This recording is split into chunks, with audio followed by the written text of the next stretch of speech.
Урматтуу кыргыз элим, биз Мекен ынтымагы партиясы, Ордо партиясы, Чоң Казак, ыймандуу реформа партиясы азыркы болуп өткөн адилетсиз шайлоого каршыбыз. Ушунчалык мыйзам бузууларды бүт соцсеттерден көрүп аттыңар. Эгерде бул багыт менен кете берсек, Кыргызстандын келечеги болбойт.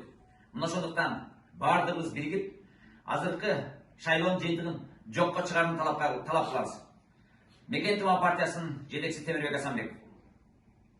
Мен Мақсат Мамытханов, Чоң Казак саясий партиясынын төрагасы катары ушул бияка келип, биздин партиянын атынан дагы ыплас өткөн шайлоого өзүбүздүн карашыбызды ачык билдирип атабыз, тааныбайбыз, ишенбейбиз. Ошон үчүн бүт кыргыз элин дагы ушуга үндөп чакырып кетебиз. Саламатсыздарбы, урматтуу кыргыз элим. Ордо саясий партиясы Мирбек Нияров. Өзүңүздөр элим көрдүңүздөр. Бул шайлоо кандай ыплас мыйзам бузуулар менен өттү. Ушунун негизинде добуштарды уурдашты электрондук система менен. Ушул нерсенин баарын кыргыз элим өзүңүздөр күбө болдуңуздар, өзүңүздөр көрдүңүздөр. Эгер кыргыз элим сиздерге Кыргызстандын келечеги жана өзүңүздөрдүн балдарыңыздын келечеги кайдыгер болбосо, анда бизди колдоп, бул шайлоону легитимсиз деп тааныбыз. Ыймандуу партиясы бул шайлоону тааныбайт. Бул шайлоону жыйынтыгын жокко чыгарабыз.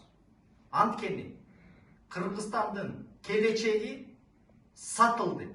Биз буга макул эмеспиз. Биз буга мынакей 5 партия тең бирикти. Арабызда бир дагы эски депутат жок. Ушул биз 5 партиянын ичинде.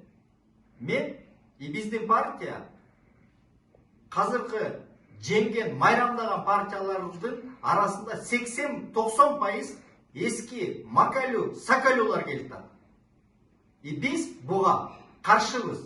Кыргызстандын келечеги үчүн биз баарыбыз бириктик. Кошулгула бизге. Партия «Реформа» категорически не согласна с результатами выборов. Мы считаем их нелегитимными, незаконными. И призываем все адекватные народные силы присоединиться к нам. Эти выборы были самыми грязными за всю историю. Я думаю, вы все это прекрасно видели. Поэтому, друзья, мы сегодня объединились для того, чтобы сказать этому беспределу «нет». И сегодня мы призываем все оппозиционные силы присоединиться и выйти, чтобы остановить этот беспредел.